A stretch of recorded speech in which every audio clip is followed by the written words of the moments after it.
Class Deepchand Chaudhary महाविद्यालय से मैं आज आपके सामने बीए थर्ड ईयर में आज हमारा जो टॉपिक है संगठनात्मक मनोविज्ञान में संप्रेषण है।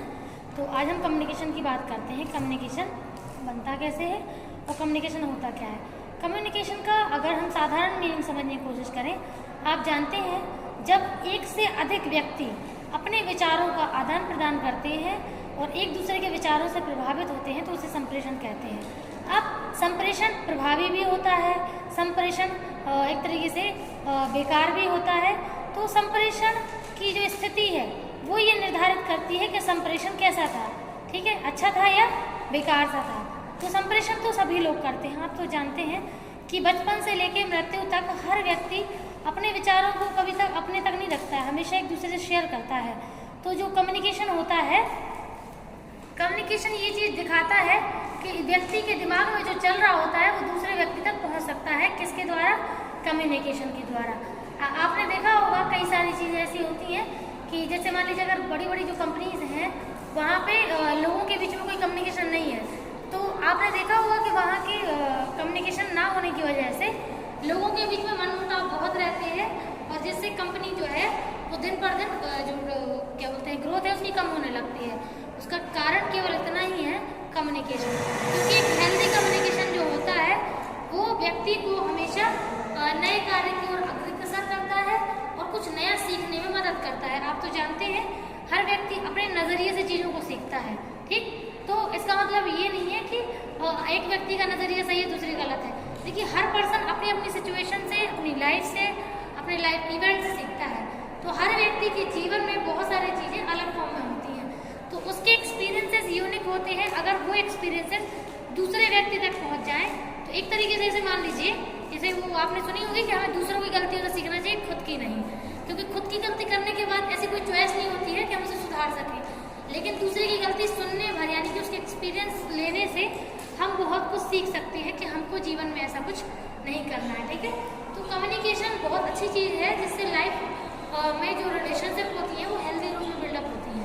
अब हम इसमें बात करते हैं कि संप्रेषण जो होता है कि संप्रेषण में क्या क्या चीज़ें हैं जो होनी ज़रूरी होती है, जिनके बिना संप्रेषण कंप्लीट नहीं हो सकता। और जो एक भी पॉइंट अगर मिस हुआ तो संप्रेषण में दिक्कत आ सकती है। तो यहाँ पे कुछ पॉइंट हमारे सामने हैं। तो यहाँ पे फर्स्ट पॉइंट है संप्रेषण, ठीक। तो प्रेषक मतलब भेजने वाला, यानी कि जिसको मैसेज देना है। तो देने वाला जो है वो प्रेषक होता है, यानी कि वो मैसेज देता है, ठीक। अब उसने अपने विचारों को प्रदान करने की कोशिश की। अब जब वो मैसेज भेजता है, भेजने वाला जो है, तो भेजने के लिए वो क्या करता है, अपने शब्दों का, अपनी भावनाओं का, अपने इमोशंस का यूज करता है ना। चाहे वो इंटेलिजेंस यूज कर, चाहे क्या बोलते हैं, चाहे इंटेलिजेंस यूज करे या इमोशनल इंटेलिजेंस यूज करे, दोनों में से कोई भी चीज़ यूज हो या दोनों चीज हो तो दोनों ही कूटांकन के रूप में जाती हैं, यानी कि बहुत ही सारांश के रूप में, शॉर्ट फॉर्म में।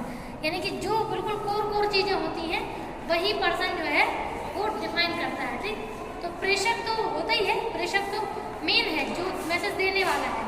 उसके अलावा मैसेज किस रूप में जा रहा है वो कूटांकन होता है, यानी कि शॉर्ट फॉर्म कैसा है, उसका रंग रूप आकार क्या है सूचना का, ठीक।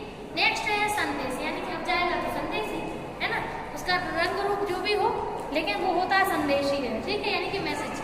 अब मैसेज जाता है तो मैसेज देखो माध्यम देखना है कि माध्यम क्या है देने का, मतलब आमने सामने दे रहे हैं, फोन पे दे रहे हैं, वीडियो कॉल पे दे रहे हैं, या फिर क्या बोलते हैं इंटरनेट का प्रयोग कर रहे हैं, या क्या बोलते हैं किसी चैनल का यूज़ कर रहे हैं। तो किस चीज़ का यूज़ करके, किसी जीमेल ईमेल का यूज़ कर रहे हैं, तो किस माध्यम का प्रयोग करके वो अपने संदेश को भेज रहे हैं, ये फोर्थ पॉइंट है। नेक्स्ट है विसंकेतन। विसंकेतन मतलब जैसे कूटांकन था ना, कूटांकन होता है किसी भी मैसेज को शॉर्ट फॉर्म में देना, ठीक, या किसी मैसेज को देने का एक तरीका होता है कूटांकन। दूसरा तो उसी को जो लेने वाला होता है, लेने वाला जब उसको अपने तरीके से समझता है उसे विसंकेतन कहते हैं। तो यहाँ पे ग्रहता देखिए 6वें नंबर पे ग्रहता मतलब लेने वाला। तो ग्रहता है वो पर्सन जो मैसेज रिसीव कर रहा है, लेकिन लेने से पहले वो मैसेज को किस रूप में रिसीव कर रहा है वो डिपेंड करता है, ठीक। तो विसंकेतन वो होता है कि जिस रूप में सामने वाले ने सूचना आपको प्रदान की थी, क्या उसी रूप में आपने विसंकेतन किया है। आप देखिए आप घर में रहते हैं, आप जानते हैं कभी कभी हम भाई बहनों के बीच में भी या पेरेंट्स से बच्चों के बीच में भी बहुत सारी चीज़ें ऐसी होती हैं कि सामने वाला जो समझाना चाहता है उसको हम उस रूप में नहीं समझ पाते हैं, यानी कि हमने जो उसका भी संकेतन होता है वो गलत कर लिया होता है। इसका मतलब है कि जैसा हमसे बोला गया या जैसा हमें समझाने की कोशिश की गई, क्या हमने वैसा ही समझा, उसे भी संकेतन कहते हैं। अगर वैसा ही समझा तो सही भी संकेतन है और गलत, और अगर सही नहीं समझा है तो गलत है। ठीक है, यानी कि उस सूचना को उस रूप में लिया या नहीं जिस रूप में वो आई थी। तो देने वाले ने जैसे दिया था, लेने वाले ने क्या वैसे ही लिया है, तो ये ग्रहता पर डिपेंड करता है। ठीक, जैसे हमने ऐसा एक्सपीरियंस किया है, जैसे दो प्रकार के लोग पाए जाते हैं, एक नेगेटिव और एक पॉजिटिव। आप पॉजिटिव व्यक्ति के सामने कितनी भी नेगेटिव बात करेंगे वो आपकी चीज़ों को पॉजिटिव वे में ही लेगा और उतना जल्दी नोटिस भी नहीं करेगा और माइंड भी नहीं करेगा। लेकिन जो नेगेटिव पर्सनालिटी के लोग होते हैं, आप पॉजिटिव बात भी उनके सामने करोगे तो वो अपने हिसाब से ही भी संकेतन करते हैं, यानी कि उस पॉजिटिव बात में भी कुछ ना कुछ कमी, कुछ ना कुछ बुराई निकाल लेते हैं उस भी संकेतन के दौरान। तो आप समझ रहे हैं, मतलब व्यक्ति के नजरिए का कितना फर्क पड़ता है उसके मैसेज को लेने में। ठीक, तो देने वाला तो जैसे दे रहा है वो अलग बात है, लेकिन लेने वाला किस रूप में ले रहा है वो मैटर करता है। नेक्स्ट है कोलाहल। कोलाहल मतलब कभी कभी बीच में शोर शराबा होता है, ऐसा थोड़ा सा कि आपको समझ में नहीं आती हैं चीज़ें कि सामने वाले ने क्या मैसेज दिया था। तो जो बीच में जो ऐसी चीज़ें होती हैं जो डिस्टर्बेंस करती हैं, इंटरफेयर करती हैं, उसे कोलाहल बोलते हैं। और लास्ट है प्रतिपुष्टि। प्रतिपुष्टि फीडबैक कहलाता है। फीडबैक का मतलब होता है कि देने वाले ने दिया, आपने लिया, अब क्या आपने वैसे ही दिया जैसे देने वाले ने दिया, आपने इसका जब आपने इसका क्लियरेंस दे दिया कि हाँ मैंने ठीक वैसे ही लिया, तो यानी कि इसकी प्रतिपुष्टि भी हो गई। ठीक, तो ये कुछ मेन पॉइंट हैं। अगर इसको हम क्या बोलते हैं प्रारूप के रूप, जैसे मान लीजिए 3 लोगों ने सिद्धांत दिए अपने, एक शैनन वीवर ने, एक बर्लो ने और एक है समव्यवहारात्मक प्रक्रिया सिद्धांत। तो आप देख लो कि इनमें सेम टू सेम पॉइंट यही है जो हमने आपको संप्रेषण प्रक्रिया में समझाए हैं, वही प्रारूप के रूप में है।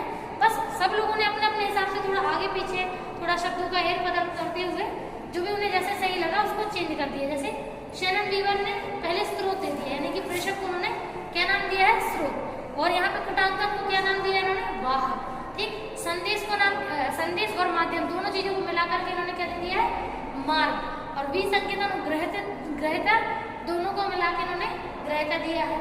और यहाँ पे प्रतिपुष्टि को दिया है ना गंतव्य, यानी कि जिस चीज के लिए गए थे क्या वो काम किया, ये चीज। ठीक, तो ऐसे ही वर्णों का है, तो इन्होंने प्रेषक को तो प्रेषक ही रहने दिया, कुटांकन को कुटांकन कर्ता कर दिया, संदेश को संदेश रहने दिया, माध्यम को मार्ग कर दिया, और भी संकेतन को भी संकेतन लास्ट कर देता है। इन्होंने कोलाहल और प्रतिपुष्टि का पॉइंट यूज नहीं किया है, जो कि मुझे तो नहीं लगता सही है, क्योंकि प्रतिपुष्टि बहुत ही जरूरी है।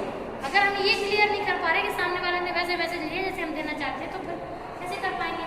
नेक्स्ट है समव्यवहारात्मक प्रक्रिया। उसमें भी देखिए ज़्यादातर चीज़ें सेम है, बस थोड़ा बहुत आगे पीछे है। ठीक, तो बस ये आपका 3rd ईयर का है, आप देख लीजिएगा।